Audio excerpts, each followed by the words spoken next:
오늘 우리는 우리가 만든 우상에 대한 이야기들을 진행을 하고 있습니다. 내가 하나님 외에 다른 어떤 것을 사랑하고 좋아하고 그만 아예 사랑도 하지 말고 좋아도 말아야 되느냐? 그건 아니겠죠. 사람마다 좋아하는 것이 있지만 하나님이 항상 나의 영순위가 되어지지 않으면 우리는 자칫 그것을 조금 아주 작은 차이에 의해서 하나님에 대한 순위를 조금씩 바꾸어 나가요. 근데 그것이 한 번, 두 번 깊어지면서 그것이 안 나가요. 그 순위를 바꿔 놓으면 내가 마음에 이제는 하나님이 영순이 되도록 해야지, 쉽게 말하자면 내가 이제 믿음 생활 열심히 해야지, 내가 그렇게 마음 먹는다고 해서 내 몸과 내 마음이 이렇게 움직일 수 있다면 얼마나 좋겠어요. 여러분 인생을 살아보셔서 알겠지만 내 마음이 마음 먹은 대로 내 마음이 마음대로 움직이지 않고 내 몸도 내가 생각하는 대로 내 몸이 움직이지 않습니다. 내 몸과 마음도 그렇다면 내 영혼도 똑같을 확률이 더 많아요. 내가 이제부터는 이렇게 해야지 한다고 해서 되어져서 하나님을 이제 영순위로 모시고 살아야지 한다고 해서 그것이 툭툭 이렇게 되는 것이 아니라, 특히 믿음의 사람은 원수마귀는 한 번에 무너뜨리든지 그게 안 될 사람 같은 경우는 서서히 무너뜨려요. 그래서 영순위 있던 하나님에 대한 사랑을 조금만 양보해라. 그래서 살아야 되지 않겠냐. 그 조금 한 것이 결국 내 영혼에 어느 날 보니까 굉장히 멀어지게 되어지고 마음이 식어지게 되어지고, 그리고 그 속에서 확신이 사라지게 되어지고, 그러면서 믿음이 점점 차가워지는, 냉소적이 되어지는, 버리진 못하겠고 그렇다고 붙잡는 것도 아니면서 살아갑니다. 그렇기 때문에 여러분, 마귀의 권세에 무너지지 말고 믿음으로 날마다 살아가서 참된 인생, 멋진 인생, 아름다운 인생, 후회하지 않을 인생으로 한평생을 살아갈 수 있는, 또 주님을 만날 수 있는 여러분 모두가 되시기를 주의 이름으로 축복합니다. 그 우상의 첫째는 우리들의 소원, 성취, 성공 이런 말로도 할 수 있을 것입니다. 두 번째는 사람에 대한 사랑들. 이 시대가 점점 그런 사람에 대한 마음들을 자꾸 마음에 가지게 되는 시대를 가져요. 사랑에 대하든지, 특히 우리나라 같은 대통령의 권력에 대한 것들을 더 많이 가지게 되어서 그 사람에 대한 기대와 그 사람에 대한 사랑으로 서로 물고 뜯는 일들이 많아지게 될 것입니다. 왜냐하면 하나님이 사라져버린 시대에 등장할 수 있는 것이 권력이 되기 때문에 그래요. 오늘 말씀은 돈에 대한 것이에요. 오늘 말씀 주면서 이 자본주의에 살고 있는 시대에 참 목사님 씨알도 먹히지 않는다라는 비현실적인 이야기를 하게 됩니다. 그렇지만은 이 비현실적이고 이 시대를 살아가는 이 시대에 맞지 않는 것 같지만은 하나님의 말씀은 언제나 최고의 진리였고 최고의 지혜였고 최고의 열매를 맺는 길이었습니다. 그 길을 걸어가지 않았던 사람들은 다 무너지고 망가지고 불행해졌습니다. 이 말씀이 지금 이 시대에 맞지 않다지만 이렇게 살아간 사람들이 실제로는 어떠한지를 여러분이 조그만 관심과 귀를 기울이면 하나님의 말씀이, 이 말씀을 전하는 저의 말이 결코 거짓이 아닌 것을 여러분이 알 수 있게 될 것입니다. 얼마 전에 정부에서 짤막한 기사로 먹는 방송, 먹방이라 하죠. 먹는 방송이 요새 참 많이 나오고 있는데 먹방에 대한 규제를 하니 마니 이런 이야기가 나와 있는 것을 봅니다. 먹방이 많죠. 먹는 방송이 요사이 소확행, 소소하지만 확실한 행복이란 단어의 줄임말이죠. 소확행이란 신조가 등장하면서 이렇게 큰 어떤 것은 아니지만 그러나 소소하지만 그걸 함을 통해서 사람이 행복을 느끼는 그런 여러 가지 일 가운데 하나가 뭐냐면 먹는, 맛집에 가서 먹는 거예요. 저도 소확행에 해당되는 사람일 수 있을 겁니다. 방송에서 어떤 집이 맛있다 그러면 가끔가다 한 번씩 찾아갑니다. 제 경험으로 아마 한 5번에서 10번 그 사이였던 것 같은데 몇 번 성공했을까요? 한 번도 성공한 적이 없어요. 나는 어떻게 그렇게 안 되는 것만 골라서 가는지 모르겠어요. 그래서 내가 이렇게 참 신령하지 못한가 보다 이런 마음의 생각도 해요. 어쨌거나 간 집마다 남들은 맛있다 그러는데 제 입이 좀 까다로워서 그럴까요? 안에 먹는 거에 특별히 의미를 두지 않은 제 기질적인 모습이기 때문에 그런지 그렇지 않습니다. 차라리 우리 교회 정문 앞에 옆에 우선 집이 있는데 그 집이 훨씬 더 좋아요. 자, 이런 소확행의 어떤 모습을 가지고 있어 먹는 문제가 많이 등장하고 있고, 또 다른 사례로는 아마 나이 드신 분들은 보지 않았지만 어떤 인터넷 방송 채널이 있습니다. 그 방송 채널에 보면 폭식을 해요. 막 엄청나게 많은 거를 먹는 방송을 하는데, 그 방송을 보는 사람이 젊은 세대라고 볼 수 있겠죠. 많이 봐요. 그러면 그 할 때마다 뭔가를 누르면 이 돈이, 사이버머니가 그 사람한테 갑니다. 예를 들자면 먹는 삼겹살 한 30인분을 혼자 먹어요. 과대하자면 먹을 수 있을까요? 저는 못 먹어요. 제가 많이 먹어봤자 2인분 못 먹어요. 근데 막 엄청난 어떤 것들을 먹는, 아니면 진짜 비싼 거 있죠. 아주 비싼 케이크 하나가 100만 원 한다, 이런 케이크가 있을지 모르겠습니다. 그런 것들을 먹어서 고급스럽게 먹는 걸 방송하면 막 그거를 대리적인 만족이랄까요. 그렇게 해서 별표를 줘서 방송 속에서 이렇게 돈을 버는 그런 일들이 일어납니다. 그게 굉장히 많나 봐요.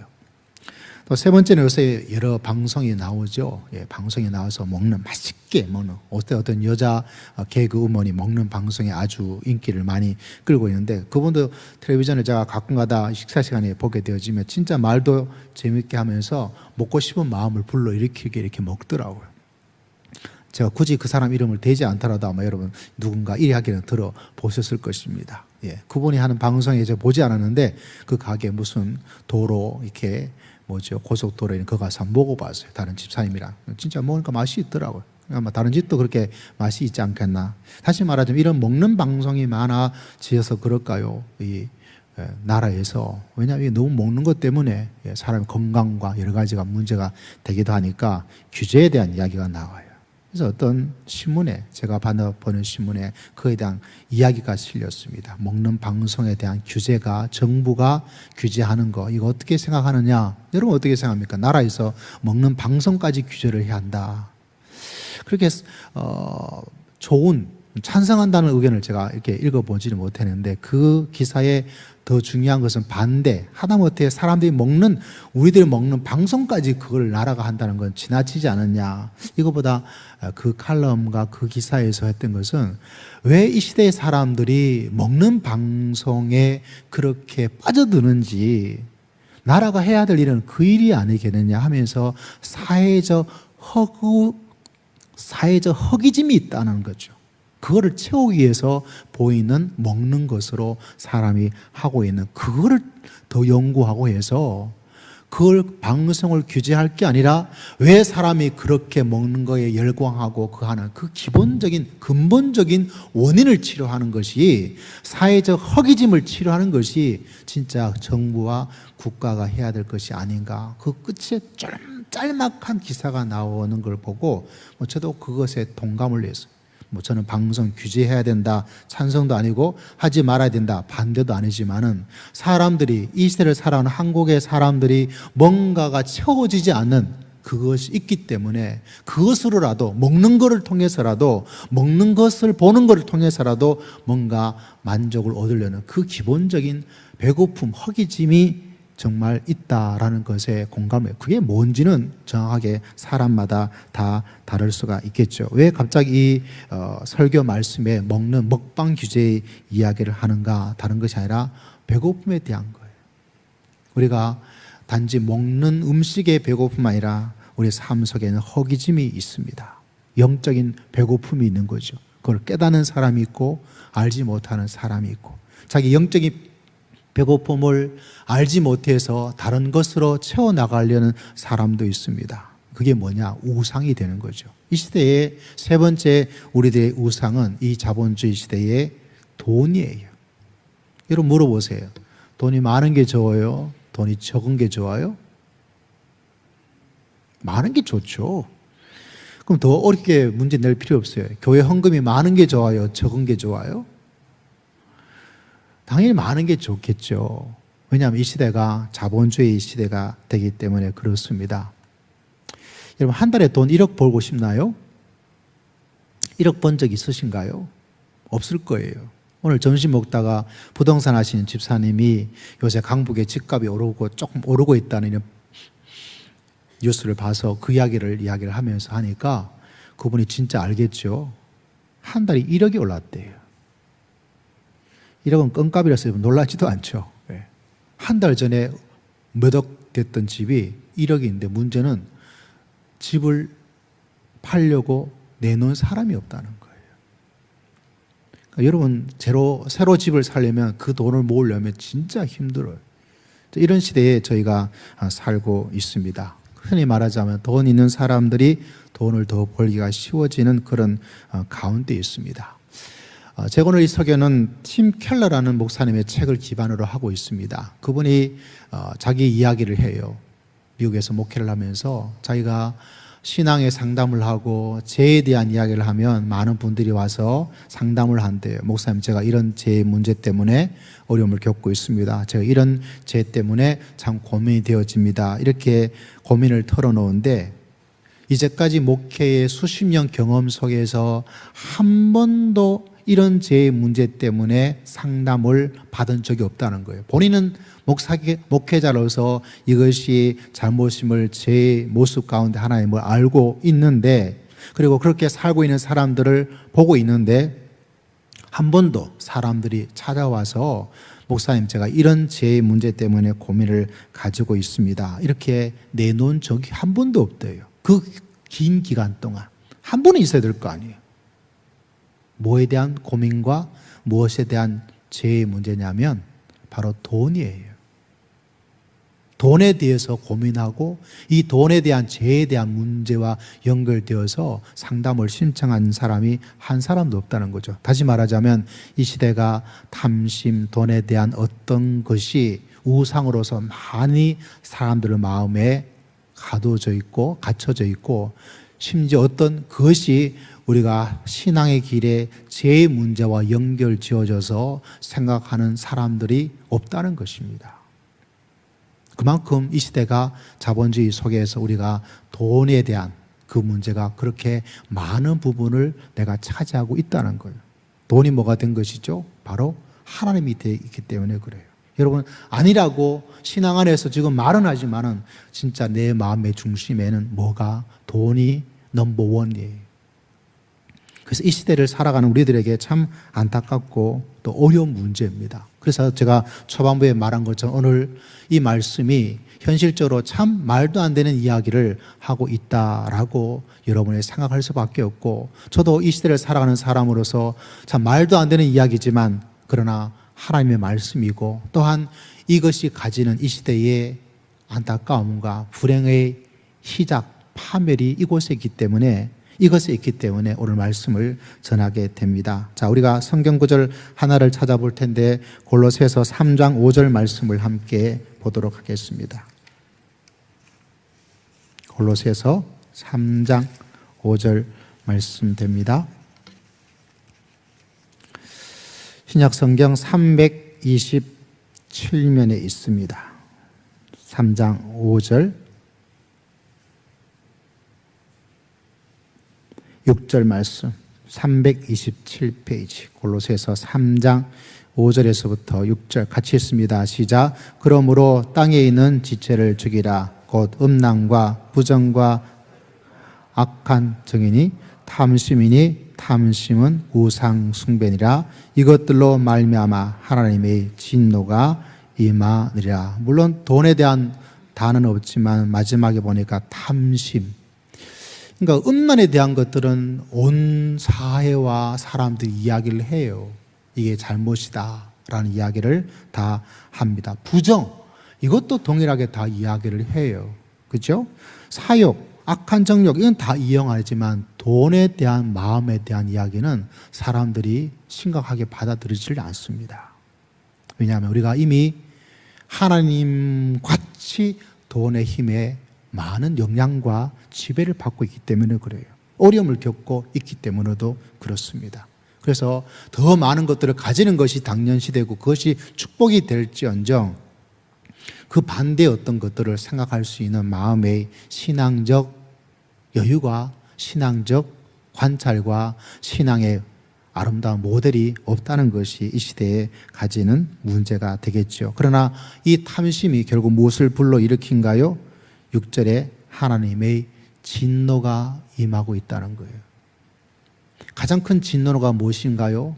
오늘 오전의 말씀을 기억하면 그 일을 잘못하였는데도 불구하고 아무런 일이 일어나지 않고 잘 가고 있는 게 가장 큰 진노입니다. 우리가 하나님의 진노 같으면 동양적 사고 속에서 뭐예요? 빵! 하고 뭐가 벼락이 떨어져 가지고 뭐예요? 뭐 이러면 얼마나 좋겠어. 차를 몰고 가는데 갑자기 바람이 불러가지고 차가 뒤집어져서 자, 그 바람에 하늘도 너를 어떻게 한다. 이게 우리들이 일반적인 동양적, 한국적인 진노와 심판인데 성경은 그런 거 아니에요. 벼락이 틀어졌다. 그건 진짜 하나님의 축복이에요. 하나님의 가장 큰 진노의 가장 일반적인 것은 무엇입니까? 그렇게 사는데 아무런 일도 없이 더 잘되게 내버려 두는 거예요. 여러분이 혹여나 주위에 나쁜 삶을 살고 있는데도 잘 되고 있다. 우리가 얼핏 보면 부럽죠. 하나님이 살아계신데 어떻게 저럴 수 있습니까? 저래서는 안 되죠. 그렇게 마음에 생각하고 속상하죠. 왜? 나는 저 인간보다는 그래도 괜찮게 살 열심히 하고 있는데 나는 저 인간만큼 잘 되고 있지 않으니까 기분 나빠요. 속상해요. 저도 속상할 때가 있습니다. 나보다 경건하지 못하는 목회자인데 목회를 잘하고 있다 그러면 제가 기분이 좋겠어요. 그와 똑같은 거예요. 근데 여러분 아셔야 됩니다. 그렇게 있는 자체가 뭐라고요? 하나님의 뭐라고요? 진노라는 거예요. 잘못하고 있는데도 불구하고 아무런 일이 없이 잘 되고 있는 거. 왜? 하나님께서는 그냥 그렇게 살다가 너의 행위에 따라 잘못된 진노를 받으면서 그냥 살 수밖에 없느냐 이런 것처럼 내버려 두는 것이죠. 여러분 그래서 이 6절에 있는 하나님의 진노가 임한다. 첫 진노가 그냥 내버려 두는 것입니다.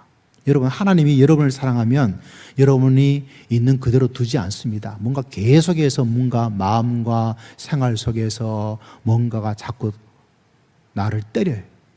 나를 힘들게 해요. 나를 괴롭게 만들어요. 마음이 괴롭고 영혼이 괴롭고 생활이 괴롭습니다. 그러므로 여러분 괴로움이 괴로움이 아니에요. 도리어 하나님의 축복 가운데 거하는 살아있는 하나님의 사랑받는 하나님의 백성인 줄 믿으시기를 주의 이름으로 축복합니다. 제일 나쁜 게 뭐냐? 잘 못하고 믿음 생활도 잘 못하고 생활도 잘 못하고 있는데 그냥 있든지 정말 나쁜 거는 더 잘 되는 거예요. 잘 안 믿어도 더 잘 돼. 이건 진짜 죽을 맛이에요. 영적인 관점에서는. 여러분 잘 고난받고 잘 고통받으십시오. 그것이 하나님의 만져주심이요 하나님의 은혜요 하나님의 축복인 줄 믿습니다. 고난받고 있습니까? 내 잘못이 아닌 가운데도 고난이 다가온다면 그 속에도 하나님의 특별한 손길이 있다는 것을 마음속에 기억하십시오. 자, 말씀으로 다시 돌아옵니다. 에베소서 5장 5절 말씀을 함께 읽고자 합니다. 에베소서 5장 5절 말씀 315면에 있습니다. 자, 에베소서 5장 5절 같이 읽습니다. 시작. 너희도 정녕 이것을 알거니와 음행하는 자나 더러운 자나 탐하는 자 곧 우상 숭배자는 다 그리스도와 하나님의 나라에서 기업을 얻지 못할 것이다. 다시 말하면 탐하는 것이 우상 숭배예요. 나는 우상 숭배자가 아니야. 그 말은 자기 자신의 마음을 몰라서 그렇습니다. 뭔가를 탐하고 좋아하고 사랑하고 더 귀하게 여기고 누구보다 살아계신 하나님보다. 자, 보십시오. 목사님 제가 하나님이 아닌 다른 어떤 거를 더 중요하게 여긴다면 저는 우상 숭배자예요. 아니, 목사님이 무슨 우상 숭배를 하고 있습니까? 제가 무슨 흔히 말해서 일반적인 한국적 개념으로 절에 가서 부처님에게 하는 것도 아니고요. 그리고 천주교 가서 성모 마리아에게 하는 것도 아니고요. 저 북한산에 가서 촛불 켜놓고 하는 것도 아니고요. 저는 구슬하는 사람도 아니에요. 저는 우상 숭배자가 아니에요. 이렇게 말한다면 그것은 반은 맞고 반은 틀렸습니다. 성경에서 말하는 우상 숭배의 진정한 개념은 뭘까요? 살아계신 하나님보다 더 사랑하고 탐하는 그 자체가 뭐예요? 우상 숭배예요. 좌우에 있는 성도에게 한마디 고면해 줄까요? 우상 숭배자가 되지 맙시다. 시작. 우상 숭배하다가 뭐 하지 말라는 거예요? 탐하지 마세요. 시작. 탐하지 마세요. 내 아내와 남편이 아닌 다른 사람을 탐하는 것, 그게 사랑의 우상 숭배자가 될 수가 있습니다. 돈 중요하고 필요하죠. 많으면 많을수록 좋다는 것이 우리 일반적인 모습이 아닙니까? 없기 때문에 가지는 여러 가지 어려움들을 이런 말로 다 할 수 없을 것입니다만, 그러나 내가 아무리 없어도 여러분은 돈에 대한 탐심으로 살아가고 있다면 우상 숭배자예요. 나는 가진 것이 너무 없었어요. 그도 우상 숭배자예요. 가진 것이 많아지면 해결되는 것 아닙니다. 가진 것이 많으면 많을수록 그 사람은 또 더 많은 것을 탐하는 사람이 됩니다. 그렇기 때문에 없다고 해서 돈에 대한 탐욕이 없는 것도 아니고요. 많고 풍족하다고 해서 그 문제가 해결되는 것이 아니에요. 우리의 마음속에는 항상 영적으로 탐하는 모습을 가지고 있기 때문에 그렇습니다. 오늘 주님의 은혜가 여러분 가운데 임하여서 우상 숭배자가 되지 말고 하나님의 사랑 속에 가는 여러분 모두가 되시기를 주의 이름으로 축복합니다. 그게 왜 중요하냐? 우리는 이 구절을 없애버리고 싶을 거예요. 5장 5절 마지막에 보니까 우상 숭배자는 다 같이 읽겠습니다. 시작. 다 그리스도와 하나님의 나라에서 뭐를 얻지 못한다고요? 기업을 얻지 못. 탐하는 자는 첫 번째 하나님의 진노가 임한다. 진노 중에 이 시대의 가장 큰 진노는 내버려 두는 것이다. 잘못하고 있는데도 잘 되고 있다면 그게 진짜 엄청난 진노란 걸. 두 번째 하나님의 진노는 뭐냐면 하나님의 나라에서 기업을 얻지 못하는 거예요. 이걸 알지 못해서 계속 우상 숭배로 살아가면 하나님의 나라에서 얻을 게 아무것도 없어요. 기업을 얻지 못해요. 얻을 수 있는 게 없어요. 그렇기 때문에 이 시대가 돈에 대한 탐심, 우상 숭배, 참 현실적으로 말이 안 되는 이야기지만은 어쩔 수가 없어요. 그리고 하나님도 한번 살아보세요라고 말할 수 있을지 몰라도 우상 숭배자로 살게 되어지면 어때요? 얻을 수 있는 게 없다는 사실을 꼭 기억할 수 있는 여러분 모두가 되시기를 바랍니다. 사도 바울만 말한 게 아니라 예수님도 누가복음 12장 15절에 이런 말씀하고 있는 것을 바라봅니다. 누가복음 12장 15절 말씀 한번 같이 읽어보도록 할까요? 신약성경 114면에 있습니다. 누가복음 12장 15절에 보니까 예수님께서도 동일하게 이런 이야기를 하고 있는 것을 바라봅니다. 우리 먼저 13절부터 15절까지 말씀 함께 읽겠습니다. 114면 시작. 무리 중에 한 사람이 이르되 선생님 내 형을 명하여 유산을 나와 나누게 하소서 하니 이르시되 이 사람아 누가 나를 너희의 재판장이나 물건 나누는 자로 세우느냐 하시고 그들에게 이르시되 삼가 모든 탐심을 물리치라. 사람의 생명이 그 소유에 넉넉한데 있지 아니하리라. 다시 탐심에 대한 가장 중요한 돈에 대한 이야기를 하고 있습니다. 돈은 굉장히 성경에서 많이 다뤄요. 교회에서 돈 문제 왜 자꾸 이야기하느냐라고 말하는데 여러분 성경이 돈에 관련된 이야기를 얼마나 많이 하고 있는지 심지어 구원을 이야기할 때도 돈과 비유해서 이야기해요. 우리가 속전 이런 말을 하잖아요. 돈을 주고 그 사람을 사는 것이 뭐냐? 구원이에요. 돈 가지고 이야기하면 사람들이 눈이 팍팍 돌아가요. 돈에서 소리만 나더라도 돌아가요. 이 앞에 보세요, 여러분. 뭘까요? 잠자는 성도도 깨우는 게 뭐예요? 목사님의 직업이에요. 예. 얼마 있을까요? 예. 그것이 중요한 것은 아니지만 다시 말하자면 돈이 그만큼 사람에게 뭔가 민감하게 발동합니다. 직장 들어가면서 내 월급이 얼마예요? 알바하면서 내 1시간 일하는 일당이 얼마예요? 이렇게 이야기합니다. 목사님도 좀 비슷해요. 그 교회에서 사례 얼마 받아요? 이런 이야기가 나옵니다. 거기에 대한 사람들이 관심을 확 가요. 사람이 묻고 싶잖아요. 얼마 벌어요? 연봉이 얼마예요? 그죠? 그만큼 돈이 가지고 있는 힘이 하나님과 맞먹을 만큼 이 시대가 커져버리고 있는 시대에 탐심을 물리쳐라 라고 이야기를 하고 있습니다. 왜 그걸 물리치지 않으면 그 영혼과 하나님의 진노와 하나님의 기업이 그 속에서 다 사라져버리기 때문에 그렇습니다. 그러니까 정말 어려운 문제예요. 그래서 오늘 하나님께서도 예수님께서 그 탐심을 물리치라 이렇게 이야기하고 있는 것을 바라보게 됩니다. 여러분 카네기라는 분을 아마 이름은 들어보셨죠. 철강 왕 그리고 미국의 몇 대 한때는 최고의 부자였던 사람이고 이번에 도우심으로 우리나라의 어떤 건물이 세워지게 됐던 그런 훌륭한 분이기도 합니다. 이분이 돈을 많이 버는 것도 있죠. 뭐 카네기가 뭐 믿음의 길을 어떻게 걸었다, 뭐 이런 축복받았다 이런 이야기도 나와 있지만 한 가지 분명한 사실 가운데 하나가 뭐냐면 카네기가 이런 이야기를 했습니다. 그가 굉장히 젊은 시절에 갑부의 반열에 오르게 되었습니다. 이렇게 이야기를 했습니다. 인간에게는 우상이 있을 수밖에 없는데 부의 축적은 우상 숭배 중에서도 최악에 속한다. 돈을 숭배하는 것보다 사람의 격을 더 떨어뜨리는 우상은 없다. 이게 30대 초에 카네기가 갑부가 되어서 한 말이에요.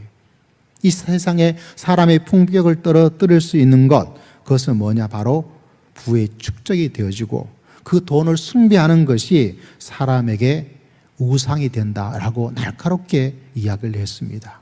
그리고 그가 이야기를 하기를 그 책에서 내가 조금 2년인가 3년 있으면 자기는 이 돈을 버는 사업에서 왜? 자음하면 이 돈이 나를 떨어뜨리는 우상과 같은 존재이기 때문에 이 돈을 떨어뜨릴 수 있는 이 인격과 사람의 삶을 떨어뜨리고 제약에 해당되는 부의 축적이 더 많아지기 전에 내가 사업에서 손을 떼겠다라고 그렇게 고백을 했어요. 그리고 2년인가 3년 그가 약속했던 그 시간이 되었습니다. 그때 카네기는 어떻게 했느냐?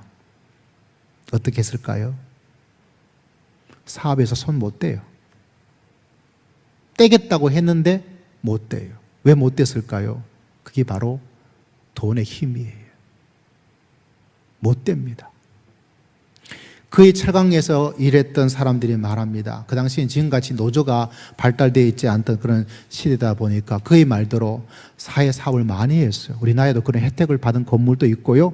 그리고 도서관도 2,000 몇 개인가 지었어요. 근데 문제는 그 철강 회사에 일하는 사람들이 40대 이상을 넘은 사람이 한 명도 없어요. 장시간의 노동에 철강에 신발도 제대로 신을 수 없는 그 뜨거운 어떤 그 상상되죠. 그 속에서 그 복지라든가 노동자의 안전에 대한 것들을 돈을 안 써요. 결국 그 회사에서 안타깝지만은 40대를 넘어서 5학년에 들어간 사람이 한 명도 나타나지를 못했어요. 다 그 전에 사고로 죽거나 요새 말하는 산업재해겠죠. 그거로 다 죽었어요. 왜? 돈이 그렇게 무서운 거예요. 그래서 탐심을 물리치는 것이 얼마나 어려운지를 우리는 깨달아야 됩니다. 믿음의 길을 걸어가면서도 우리는 탐심을 일으키기 위해서 하나님께 기도할 때가 있어요. 탐심을 위해서 하나님을 믿는 경우가 있습니다. 그러면 믿음이 조금 있다가 사라지게 되어져요. 나에게 주어지는 탐심을 채워짐이 없다면 하나님을 버리게 되어집니다. 그래서 여러분 하나님을 믿으셔야 돼요. 돈을 믿지 말고. 그런 믿음에 귀한 성도님 되시기를 주의 이름으로 축복합니다. 자, 마지막 성경 구절 하나를 보고 마지막 말씀을 마무리하고자 합니다. 디모데전서 6장 말씀, 디모데전서 6장 5절에서 말씀을 함께 읽고자 합니다. 디모데전서 6장 말씀. 자, 6장 5절에서부터 9절까지의 말씀을 함께 읽고자 합니다. 차라리 이 말씀이 이 자본주의에 살고 있는 여러분에게, 돈의 어려움을 겪고 있는 여러분에게 어떻게 하면 돈을 잘 벌게 할까, 하나님의 축복이 막 임해서 막 떼돈이 들어오고 한 달에 집을 샀더니 막 1억 들어오게 하는 이런 이야기를 하면 이 사회와 다를 것이 하나도 없고 그 속에 하나님의 기업과 그 탐심 때문에 하나님의 진노가 어떻게 임할지를 알 수 없기 때문에 하나님의 말씀 그대로 여러분에게 전할 수밖에 없습니다. 그러나 이 말씀이 우리 영혼을 지켜나가고 우리 인생에 살아계신 하나님, 가짜 인생을 살지 않도록 참 인생을 살아갈 수 있도록 하나님께서 여러분을 구원해 주시고 여러분을 만들어 주실 줄을 믿으시기를 바랍니다. 자, 디모데전서 6장 5절에서부터 5절 말씀 같이 한번 읽겠습니다. 시작. 마음이 부패하여지고 진리를 잃어버려 경건을 이익의 방도로 생각하는 자들의 다툼이 일어나리라. 지금도 온 많은 사람들이 뭘 하고 있습니까? 믿음을 이익의 한 도구로 이용하는 사람이 많아요. 안타깝지만 저 같은 목회자도 있습니다. 너무 안타깝죠. 아주 훌륭한 분도 계십니다. 아주 이단도 있습니다. 근데 그 모든 믿음과 교회를 이익의 방편으로 삼고 있다는 거죠. 목회자만 아니라 성도도 동일합니다. 믿음과 교회에 대한 신앙을 내 어떤 이익의 방편으로 여기는 사람은 참 안타까운 거죠. 그거를 그렇게 하면 하나님께서 어떻게 하실까요? 자, 6절 같이 있습니다. 시작. 그러나 자족하는 마음이 있으면 경건은 큰 이익이 되느라. 진짜 남는 장사는 뭐냐면 자족하는 마음이에요. 여러분에게 이 말씀이 축복의 말씀으로 여러분 마음속에 가득 담아 나갈 수 있는 여러분 모두가 되시기를 주의 이름으로 축복합니다. 얼핏 보면 실패한 것 같고 얼핏 보면 아닌 것 같지만은 진짜 인생과 진짜 삶은 이 마음속에 있습니다. 어떤 목표를 이루는 것도 중요합니다. 그게 나쁘다는 것이 아니에요. 사람을 사랑하는 것이 또 돈에 대해서 보는 그 자체가 나쁘다는 것이 아니라 그 조만 종이 한 장 차이에 우상 숭배자와 우상 숭배자가 되지 않은 모습이 되는데 특히 어떻게 해야 자족하는 마음이 있어요. 자족하는 마음. 우리 자위원 성도에게 한번 이야기해 주세요. 자족하는 사람이 됩시다. 시작. 자족하는 사람이 됩시다. 자족하는 사람이 되셔야 돼. 그러면 여러분 성교 속에 하나님과 교회와 믿음이란 것이 얼마나 큰 이득이 되는지 이루 말로 다 할 수 없어서 오늘 6절에 보니까 큰 이익이 된대요. 아까 부동산 집 한 채가 한 달에 얼마 남겼다고요? 1억을 남겼어요. 그러나 자족하는 마음속에 살아가는 그 인생은 매달 1억씩의 이상의 효과를 보는 멋진 삶을 살 수 있습니다. 여러분 모두가 이 비결 속에 들어갈 수 있는 믿음의 귀한 백성 되시기를 주의 이름으로 축복합니다. 그래서 어떤 것입니까? 7절 같이 있습니다. 시작. 우리가 세상에 아무것도 가지고 온 것이 없음에 또한 가지고 가지 못하리라. 9절. 우리가 먹을 것과 입을 것이 있은즉 족한 줄로 알 것이라. 동양의 한 사상가의 이름이라면 장자와 같은 세계관을 가지고 있습니다. 많은 것들을 가진 곳에서 소유해서 삶이 어떤 것이 아니라 먹고 마실 것이 있다면 자족하는 그때에 이 세상에서 가장 큰 부자가 된다. 이런 생각들을 이 성경은 보여주고 있는 것이죠. 일반 사회에서도 그런 이야기를 들어보셨죠. 도리어 없게 살아가는 것. 흔히 말하면 심플 라이프. 많이 가지는 것이, 많이 사는 것이, 집안을 채우는 것이 이제는 아니라 도리어 단촐하게 아무것도 없는 것처럼 살아가는 삶의 인생이 더 멋진 인생이다. 이 사회 속에도 그런 이야기가 나옵니다. 왜? 하나님께서 그나마 그래도 은혜를 주시기 때문에 그래요. 믿음의 성도들에게도 동일합니다. 심플 라이프예요. 그것이 우리 인생을 더 윤택하고 아름답게 만들어집니다. 여러분 가정이 왜 힘들어질까요? 혹여나 탐심 때문에 그렇지 않습니까? 내가 예수 그리스도 안에서 주시는 풍요와 생명의 모든 것들을 왜 내가 풍족하게 누리지 못하고 살아갈까요? 혹여나 탐심 때문이 아닐까요? 그래서 정말 더 큰 이익을 내가 잃어버리고 있는 거죠. 한 달에 1억씩 버는 것이 아니라 한 달에 1억씩 계속 까먹고 있는 내 인생은 아닐까요? 그럼 어떻게 하면 큰 이익이 남는 인생이라고 볼 수 있을까요? Simple life. 탐심이 없는 삶. 자족하는 삶. 그것만 있다면 내 인생도 여러분의 가정도 어떻게 달라질까요? 여러분 탐심이 우상 숭배라는 주의 말씀을 잘 기억하고 그 잘못된 가짜 하나님 탐심과 돈에 대한 욕심이 우리 인생을 망가뜨리죠. 개인만 그런가요?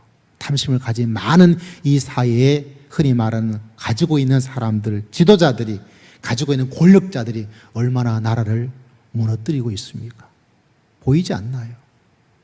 여러분도 그런 잘못된 길에 걸어가기를 원하십니까? 아니죠. 하나님의 사람은 자족하는 삶, 단순한 심플 라이프, 그 속에 더 큰 이득이 있다는 것을 붙잡지 않으면 우리는 열심히 살고 나서 많은 것을 가지고 나서 내가 많은 걸 잃어버려요. 많은 것을 가졌는데 하나도 가지지 못한 마이너스 인생이 돼버릴 수가 있다는 것입니다. 하나님께서 그것을 꿰뚫어 보시기 때문에 탐심이 우상 숭배다, 자족하는 것이 가장 큰 이득이다, 경건이 너에게 많은 이익을 줄 것이다, 믿음이 우리들 삶 속에 가장 풍족한 삶을 만들어 줄 것이다. 여러분, 하나님 외에 다른 어떤 것이 내 마음을 지배하지 않도록, 그것이 바로 우상 숭배입니다. 저도 조심해야 되죠. 이 땅의 목회자도 조심해야 되죠. 자기도 모르는 가운데 하나님 말하면서 뭐가 돼요? 우상 숭배로서 가짜 하나님을 진짜 하나님처럼 그렇게 말하고 있는 경우가 많기 때문에 그렇습니다. 우리 사랑하는 성도님들이 가짜 인생을 살지 말고 하나님을 의지함으로 정말 멋진 참기름 같은 참 인생을 살아갈 수 있는 여러분 모두가 되시기를 주의 이름으로 축복합니다.